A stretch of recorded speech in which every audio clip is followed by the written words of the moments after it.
ئەم هەفتەیە شاندێک لە سلێمانی و سەردانی چینیان کرد. شاندەکە پێکهاتبوو لە نوێنەرانی پارێزگای سلێمانی و زانکۆی سلێمانی و ژووری بازرگانی و پیشەسازی سلێمانی کە بە سەرۆکاتی دکتۆر هەڤاڵ ئەبووبەکر پارێزگاری سلێمانی و بە یاوەری نوێنەرانی وەزارەتی دەرەوەی چین سەردانی ژێرخانەکان و کۆمپانیاکانی تەکنەلۆژیای ئەو وڵاتەیان کردووە. چەندین کۆبوونەوەیان ئەنجام داوە کە پارێزگاری سلێمانی کۆبوونەوەکانی بە بەرهەمدار وەسف کردووە. ئارام بابان ئەندامی ئەنجومەنی کارگێڕی ژووری بازرگانی سلێمانی کە یەکێک بوو لە ئەندامانی شاندەکە ئەڵێت ئەو سەردانە بناغەیەکی بەهێزە بۆ پەرەپێدانی پەیوەندیە بازرگانی و پیشەسازیەکان لە نێوان پارێزگای سلێمانی و یەکێک لە گەورەترین کۆمپانیاکانی پیشەسازی تەکنەلۆژیا بێگومان مەبەستی کۆمپانیای هواویە کە سەردانیان کردووە. هەرچەندە چین لە پەیوەندیەکانیان لەوانش پەیوەندیە ئابووری و بازرگانیەکانی لەگەڵ هەرێمی کوردستان وەک بەشێک لە عێراق مامەڵە ئەکات، بەڵام بەهۆی ئەوەی هەڵکەوتەیەکی جوگرافی گرنگی هەیە هەرێمی کوردستان سەرنجی چین و وڵاتانی دیکەشی بەلای خۆیان ڕاکێشاوە بەو پێی لە ناوچەیەکی پڕناسەقامگیری هاوسەنگی و سەقامگیری لە ئاستێکی باشە ڕاگرتووە. هەمە چەشنکردنی هاوبەشیەکان یەکێکە لە ئەستراتیژیەکانی چین لە ڕۆژهەڵاتی ناوەڕاستە، بۆیە هەرێمی کوردستان ئەتوانێت سنگ و پێگەی خۆی لە ناوچەکەیە بقۆزێتەوە و سوود لە تایبەتمەندیە ئابووری و بازرگانی و تەکنەلۆژیەکانی چین ببینێت.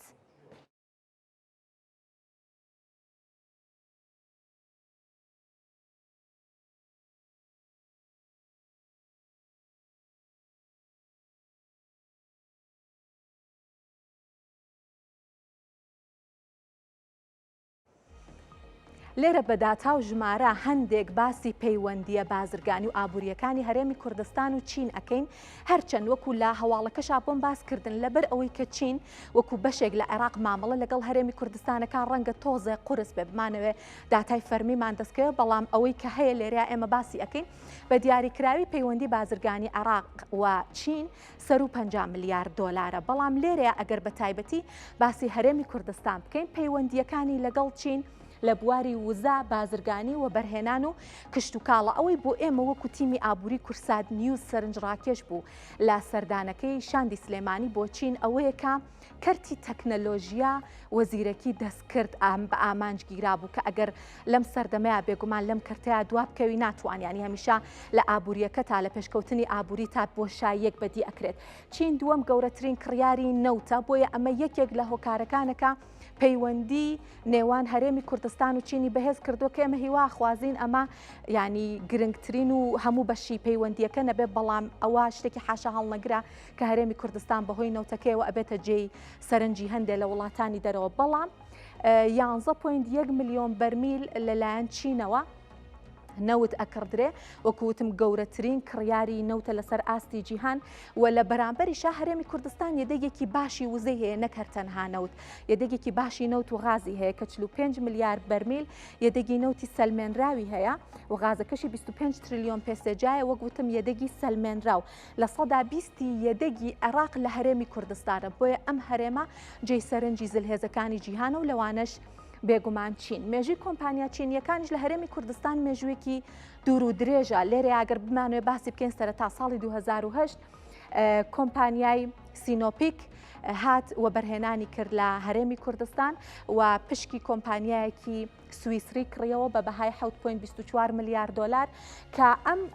بەهۆی کڕینی پشکی ئەم کۆمپانیا کە کۆمپانیایەکی سویسرا بوو لە کێڵگەی تەقتەق 130 و لە کێڵگەی سنگاویش 126.67 پشکەکان کەوتە بەردەستی کۆمپانیای سینۆپیک کە یەکێک لە گرنگترین کۆمپانیاکانی چینە. ساڵی 2014 بۆ 2009 ئەوەی کە کۆمپانیا چینیەکان جا بە هاوبەشی بێ یان بە بەرهەمهێنان بێکاریان تیا کردووە گەیشتووە تا 14 بیرەنەوت بێگومان. و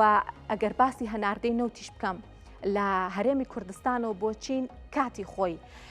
ئەوەی کە گەیشتۆتە لوت کە ئەگەر بمێ باسی زۆرترین ئاستی بکەم 2 ملیۆن بەرمیلی ناردووە مانگانە نەک ڕۆژانە. لێرە بێگومان ئەمە هەڵە ڕووی داوە لێرە 2 ملیۆن بەرمیلی مانگانی ناردووە بۆ چین بە تایبەتی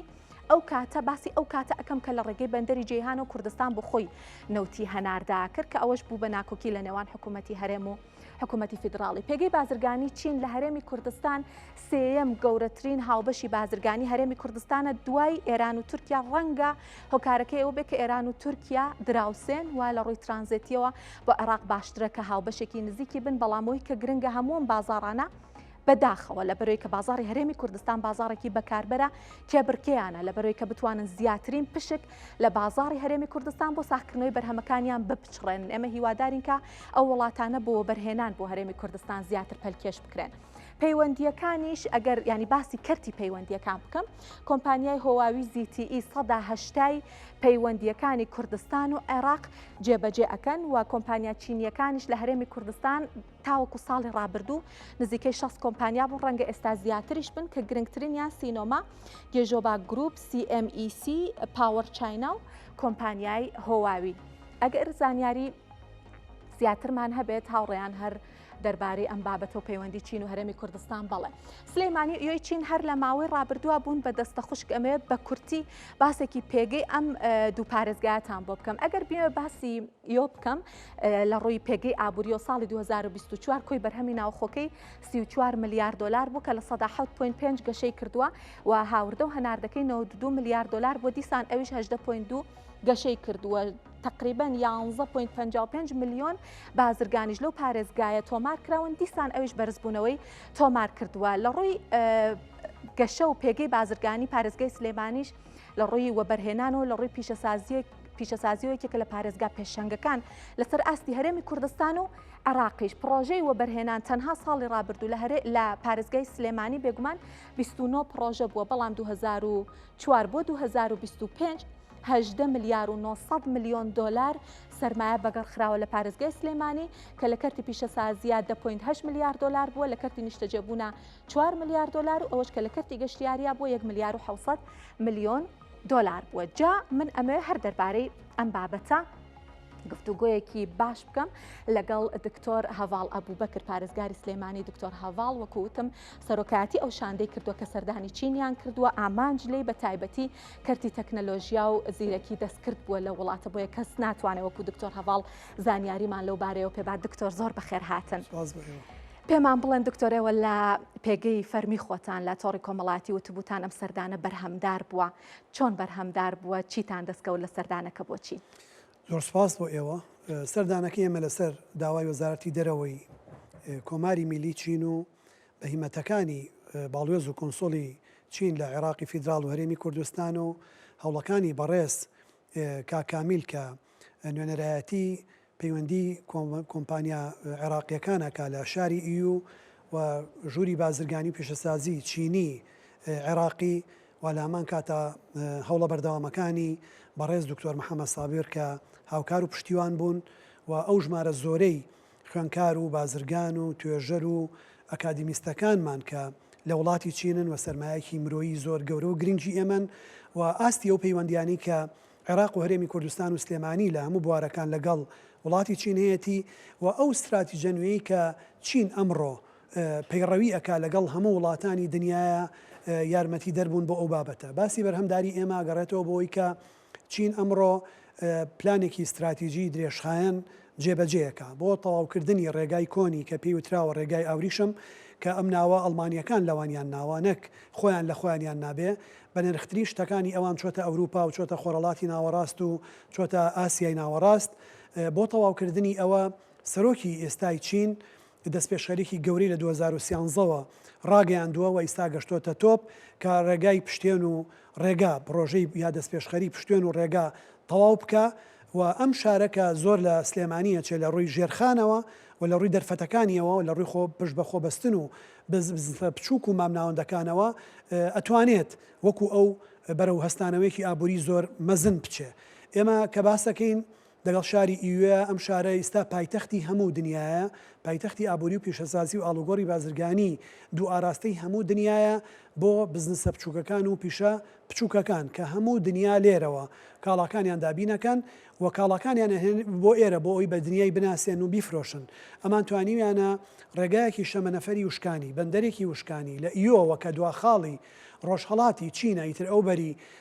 دەریایە و بزەریایە و ئەگەی بە ئەمریکا لەوێەوە هێڵی شەمەنەفەر بگەێنە مەدرید کە بە رووسیا و کە بە بەریتانیا و کە بەوانەیە تێ ئەپەڕێ دواخاڵی ئەگاتە مەدرید و ئەگەنە ئەفریقا لە ڕێئاوەوە واگەنە خۆرەڵاتی ناوەڕاست واگەنە بڵین ئاسیای ناوەڕاست و لە هەموو ئەمانەیە ئێمە لە هەرێمی کوردستان وە لە سلێمانی وە لە عێراق دەرفەتمان هەیە. ئێمە ڕۆشتین بە دوای ئەو دەرفەتانەیە لەو داوای ئەوان کردبوویان کە ڕۆژێکیان هەیە لە ساڵێکە خۆیان لە کۆی ئەو شارانەی لە دنیای هەن شارێک هەڵەبژێرن بۆی بیکەن بە بیخەنە ریزی شارە دۆست و هاوتاکانی خۆیانەوە هاوڕێکانی خۆیانەوە بۆ ئەم ساڵ سلێمانیان بە فەرمی هەڵبژاردبوو و ئێمە ئەو سەردانەمان کرد. یەکەم بەرهەمدارە لەوەی کە لە ئاستی یەکەمی دابەزینمانە بازرگانە کوردەکانمان بینی، خوێنکارە کوردەکانمان بینی، ئەکادیمیستەکانی خۆمانمان بینی کە دڵخۆشن بەوەی کە پەیوەندی هەیە لە بینی حکوومەتی هێرێم و حکوومەتی لۆکاڵی و ئەوانە کە بە تەنیا بەجێ نامێنن و ئەتوانن لە ڕووی قونسوڵخانە و باڵوێزخانەوە ڕێکاری یاسایی و ڕێکاری ئابووری ڕاست بگرنە بەر کە بەڕاستیە بێ لێرەوە زۆر سپاسیان بکەم بە هەموو بیر و ڕاجیاوازەکانیانەوە چ لە پێشوازیمانە بوون چ لە دیدار و کۆبوونەوەکانە بوون کە بەڕاستی ئومێد و سەرمایەکی گرنگی بە بەها و بە قەدر و بە حورمەتی بەنرخن کە ئێمە تا ئیستاوەکو پێویست سوودمان لێ نەبینیون بەڵام ئەوەی بەبێ ئەوەی داوای هیچمان لێ بکەن ئامادەییان هەیە. کەواتە یەکەم شت بەهێزکردنی ئەو پردوڕایەڵە و پەیوەندیانەیە کە لەگەڵ بازرگانەکانی خۆمان هەمانە لەگەڵ توێژەر و کادیمیستەکان هەمانە لەگەڵ حکوومەتە لۆکاڵیەکان و حکوومەتی چینی هەمانە. بەدوای ئەوەیە چینیەکان ئامادەن هەموو کاڵایە کە تۆ پێویستە پێێتی بە کەمترین نرخ بە کوالیتێکی بەرز پێداویستەکانی تۆ پڕکەنەوە. هەر ئەمەژنا ئامادەن هەر کاڵایەکت هەیە لێت بکڕن، هەر کاڵایەکت هەیە ئەگەر پارەت پێ نییە پارەت ئێنێ لە پرۆژێ و بەرهێنانە ئامادەن بەشداری بکەن. ئامادەن ئەگەر خۆشیان لێنە پرۆژێ و بەرهێنانەکەەوە بودجە بۆ پرۆژەکان دابین بکەن. لەمەوە ئێمە کۆمەڵی بازرگانی گەورەی خۆمانمان بە مەیەری ئیو بە کانتۆنی ژیجیانگ بە هانجۆ ناساند بۆ ئەوەی بە فەرمی بیان ناسن و بتوانن لە معمەلی ئاسن لە معمەلی چیمەنتۆ لە بواری کۆمونیکیشن لە بواری وزە لە بوارە استراتیژیەکانی پەترۆکیمیاوی لە بواری ئاروگۆڵی بازرگانی بێنە سەرخەت لەگەڵمان جگەلەوەی هانی پرۆژەکانیان و هانی پرۆژە بچووک و مامناوەندەکانیان پێشگەلەوە ئامادەی کۆمەک و پشتگیریکردنن بۆی ببین بە بەشێلەوە لە هەرێمی کوردستان و سلێمانی ئەو شتانەی ئالانگارین تەحەدان لە بەردەم کۆمەلگای نێودەوڵەتیە و ئەم شەڕەجیانیەی سێمیان بە ناڕاگەنراوی دروست کردو ئەوەیە کەمبوونەوەی وزەیە، کەمبوونەوەی ئاوی پاک و تێکچوونی ژینگەیە، کەمبوونەوەی زەویە کشتتوکاڵەکان و بەرهەمە خۆراکیەکانە ڕێڕەوی نوێی بازرگانیە. ئەم ناوچەی ئێمە لە سەرپردی زەهاوە کە پێڵەن سەرپێڵی زەهاب خۆی عین سەرپور پردی زەهاو ناوچەکەی ئێماکەوێتە سەر هێڵی ئاوریشم وە لە ئیستایە ئەو خاڵە گرنگەیە کە ئەتوانێت زۆر سوود لە ڕێڕەوی بازرگانی نوێی نێودەوڵەتی پشتێن و ڕێگا ببینێ ئەگەر ئێمە عقلێکی ئیدارەدانی باشمان هەبێ ئەگەر بمانەوێت بە بوێرانە تێکەڵی ئەم سیستەمە تازەیە بین ئەتوانین کار بکەین جگە لەوەی لە ڕووی ئایتیەوە لە ڕووی شاری زیرەکەوە لە ڕووی تەکنۆلۆژیاوە لە ڕووی تەندروستیەوە توانین ئەوە بکەین و بۆ ئێمەیان هەڵبژاردووە ئێمە وەکو خاوەنی هواوی بە بەڕێز فاروقی مەلا مستەفای وت ئەوان سلێمانی و ئاسیا سێڵ و گروپی کۆمپانیەکانی فاروق بە دەواازەی کرانەوەی چین و هواوی بەسەر عێراق و خۆرەڵاتی ناوەڕاست ئازانن و پیان وایە ئەوان بەڕاستی وەکو خۆیان ئەڵێن دەواازەیەکتان کردوتەوە کە ئەوانی تر لە ڕێ ئێوە بمان ناسن بۆیە ئەمان زۆر لە کۆنەوە لە ڕێی کۆمونیکیشنەوە هاتوونە تێرە ئێستا لە بواری وزە لە بواری چیمەنتۆ لە بواری کارەبا لە بواری ئاسن لە بواری خشت لە بواری تەندروستی لە بواری زانکۆکان لە بواری ئاڵوگۆڕی بازرگانی لە کۆی بوارەکان ئیشەکەن و لەگەڵ ئێمە ئیژەکەن و ئەو زانیاریانی لەو داتانی بەڕێستان پێشکەشتان کرد جیاوازن چکە بازرگانەکانی ئێمە بە پلەی یەکەم بارەکانیان لە ڕێی دەریاوە ئەهێنا بەندەری ئەم قەسر بۆیە ڕادەی ئاڵوگۆڕی بازرگانی ئێمە لەگەڵ چینە زۆر زیاتر ئەتوانم بڵێن بە پلەی یەکەمێت لە چاو ئێران و تورکیاشە ئەمە زۆر سەرنجڕاکێش بوو دکتۆر بەڵام یەک بابەتی تر زۆر گرنگە کە وڵاتێک کە شوێنێک توانی بازرگان و بەرهێنەر پیشەساز بێنێت پەلکێشی بک بۆ وڵاتەکەی خۆی بۆ نمونە من باسی هەرێمی کوردستانەکەم بە شێوەی ناڕاستەوخۆ تۆ زانستت هێناوە بۆ پارێزگاکەت زانستت هێناوە بۆ هەرێمەکەت تا چەند لە هەرێمی کوردستان بارودۆخ لە بارە ژێرخانەکان لە بارن لە بەرەوەیکە وەبەرهێنەر ئێوێ بێت پیشەساز ئێوێ بێت لێرە وەبەرهێنان بکات پێویستی بە دڵنیاییە پێویستی بۆیە ئاسانکاری بۆ بکرێت بارودۆخ لە هەرێمی کوردستان لەبارە بۆەوەی کە ئێمە وەبەرهێنەر پیشەساز لە چینەوە بێنین لێرە کارەکانیان بکات بە دڵنیاییەوە لەبارترە بێ ئەگەر ئێمە ئارامی و سەقامگیری خۆمان لە پلەی یەکەم دابنین چونکە ئابووری سەرمایە ترسنۆکە سەیری سەقامگیریەکە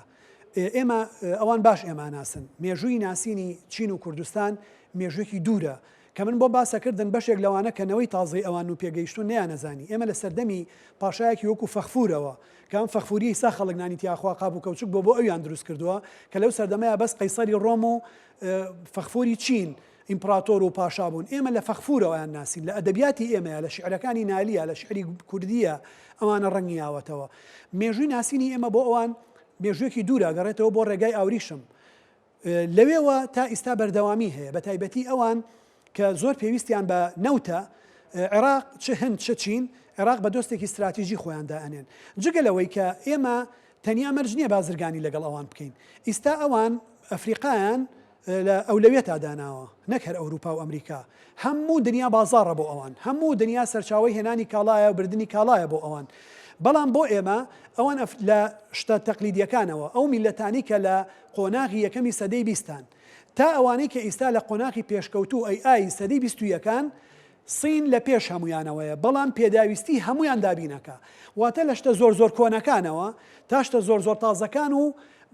شتە خەیاڵیەکانیش کە بە 10 ساڵی تر وڵاتە پێشکەوتەکانی دنیا نایگەنێ دروستیەکە و دابینەکە گەشتۆتە قۆناغێک ئەڵێن ئێوە بۆ داهاتوو چیەکەن ئەڵێ داهاتووی تر لای ئێمە نەماوە داهاتوو لای ئێوە بیر لە چیەکەنەوە ئێمە دروستیەکەین لەمەیە ئێمە توانین سلێمانی بکەین بە بەندەرێکی وشکانی ئەم قسەیەم پێش 5 ساڵ لە سەرەتای کابینەیە بە بەڕێ سەرۆکی ئەنجومەنی وەزیران و وەزیری ئاودانکردنەوە وت کاتێک لە سەردەمی ڕەحمەتی ڕئیسیە ئەم کۆبوونەوەمان کرد و لە سەردەمی پێش ئەو ڕۆحانیە کە پێشنیازم کرد لە سنەوە لە دوایی لە تاران لە لێتێگەشتن نامە هاوبەشەکەی سەرۆکۆماری ئەو کاتە دکتۆر بەرەم ساڵح و ڕۆحانی سەرۆکۆماری ئێران جێگیر کرا ئەبێ ئازابین لە بڕیاردانە بکەوینە سەر ئەمە چونکە ئەمریکا خۆی ئەماکە ئەوروپا خۆی ئەماکە ڕێگەی ئاسن چۆتە مەدرید چۆتە لەندەن چۆتە مۆسکۆ بۆیە ئەبێ ئێمە خۆمان سلێمانی شوێنی ئەوەیە وەکو ئیو بەندەری وشکانی دروستکە ئێمە ئەگەر بتوانین ئێرە بکەین بە سنتەری کۆکردنەوەی کاڵاکانمان بە یاغدان بە گوندەکانمان بە ئیشی دەستی ئەتوانین بیکەین بە ناوەندێک پێشانگایە کە وڵاتانی تر کە لە ئێمەوە نزیکن ئێمە نزیکترین خاڵی بە یەکگەیاندنی جنوبی شەرقی ئاسیاین کە سین قیادەیانەکە لەگەڵ ئەوروپا کە بریتانیا و ئەمریکا قیادەیانەکەن لە هەردووکیانەوە چقەکەی ئەمین نە ئەستەموڵە نە دووبەیە نە دۆحەیە لە کوردستانی شا سلێمانیە فڕۆکەخانەی نێودەوڵەتی سلێمانیە ئەگەر سەقامگیریەکی گشتی هەبێ لایەنەکان کۆڵ لە سیاست بن سیاسەتی ئابووری جێبەجێ بکەن من دڵنیا دەکەمەوە ئەو بەرنامەی هەمانە ئەگەر دەسەڵاتدارەکان ئەگەر حکومڕانی لە عێراق و لە هەرێمی کوردستان ئەگەر هێزە سیاسیەکان بەدەم ئەم بەرنامانەوە بێن لە ماوەیەکی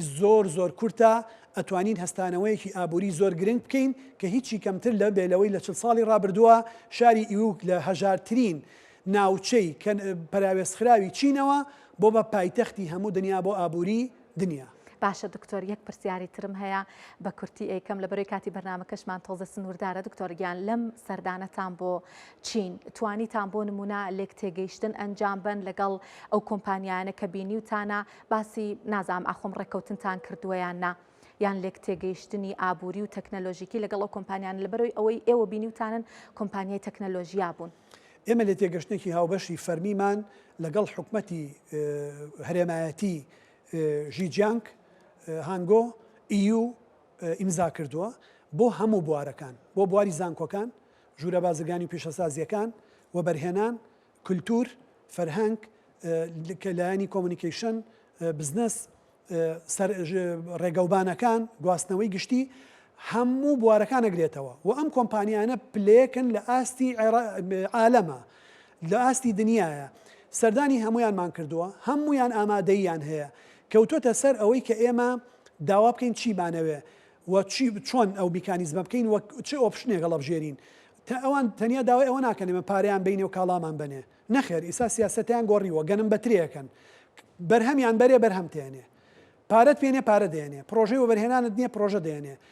ئەزمونت نیە ئەزمونتێنێ زانست نییە زانستێنێ و بەبێ ئەوەی کە داوای ئەوە بکەن کێ سەرۆگۆزیرانە بێ چ وەزارەتێکیان هەبێ بەبێ ئەوەی تەمایان لە ئەرزەکەت هەبێ لە کانزاکەت هەبێ لە ژێرخان و سەرخانە دەبێ پێدەبەخشن بۆیە من نەتوانم بڵێم چین ئەمریکایەکی خۆرهەڵاتە زائیدەن خۆی ئێمە ئەتوانین سوودی گەورە ببینین ئەگەر ئیرادە و بەرنامەمان هەبێ ئێمە بە فەرمی هەموو شتەکانمان ئامادە کردووە ماوەتەوە بچینە حاڵەتی پراکتیکی ئەوان بۆ پراکتیکی بۆ پارە خەرجکردن بۆ کۆمەکردن بۆ قەرز بۆ پشتیوانی بۆ بەخشین بۆ وەبەرهێنان بۆ ئیشی هاوبەش ئامادەن گرنگ ئەوەیە ئەوەی ئێمە لە ئاستی لۆکاڵی نەمێنێتەوە یا دەسەڵاتمان بنێ خۆمان ئەم هەنگاوەکرداریەکان بکەین یا حکومەتی هەرێمی کوردستان و حکومەتی اتحادی بە زوویی هەنگاوی گەورە لەم پرۆسەیە بنێ. سپاس بەڕێز دکتۆر هەڤاڵ ئەبووبەکر زۆر سپاس کە لەگەڵمان ئامادەبوون بە گوێرەی وتەکانی ئێوە بەڕاستی سەردانەکەتان بەرهەمدار بووە خەرمانبەرەکەت و بەخێر بێنەوە. زۆر سپاس دکتۆر.